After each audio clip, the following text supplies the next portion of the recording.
এটি হলো আমার সাউন্ড বক্স, যেটাতে অনেক কিছুই আমি নিজে মডিফাই করেছি। এখানে কুলিং ফ্যান লাগিয়েছি এবং বিভিন্ন ধরনের ব্লুটুথ সার্কিট অ্যাড করেছি।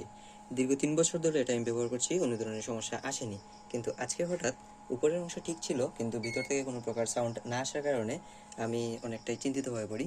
পরবর্তীতে আমি সম্পূর্ণ বক্সের পিছন সাইড খুলে ফেলি এবং সেখান থেকে লাইনগুলো চেক করতে থাকি।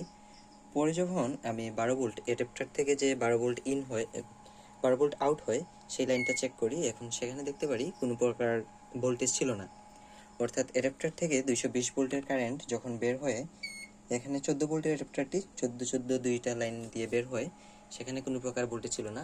সেটা দেখে আমি ভাবলাম হয়তো অ্যাডাপ্টারটা নষ্ট হয়ে গিয়েছে। পরবর্তীতে আমি এই অ্যাডাপ্টারটা চেঞ্জ করে নতুন অ্যাডাপ্টার ছিল, সে একটা অ্যাডাপ্টার আমি এখানে লাগিয়ে দিয়েছি।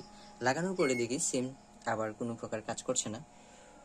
এখন মেন সমস্যাটা পরবর্তীতে আমি ফাইন্ড আউট করতে পারি। আমার যে অ্যাডাপ্টারটা ছিল সেই অ্যাডাপ্টারের সাথে একটি ফিউজের তার ছিল লাগানো, যেটা আমি তেমন একটা খেয়াল করিনি। দেখতেই পাচ্ছেন কীভাবে কস্টিপ দিয়ে মুড়িয়ে রেখেছিলাম। সেই ফিউজের ভিতরে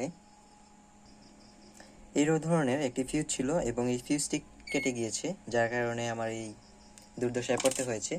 তো যদি আপনাদের অ্যাডাপ্টারগুলো অনেক দামি হয়ে থাকে তাহলে অবশ্যই ভিতরে একটি ফিউজ পাবেন এবং সেই ফিউজটাই চেক করতে পারেন। যদি কোনো কারণে নষ্ট হয়ে যায় তাহলে আগে ফিউজের লাইনটি ডাইরেক্ট করে দিতে পারেন অথবা একটি ফিউজ চেঞ্জ করে নিতে পারেন।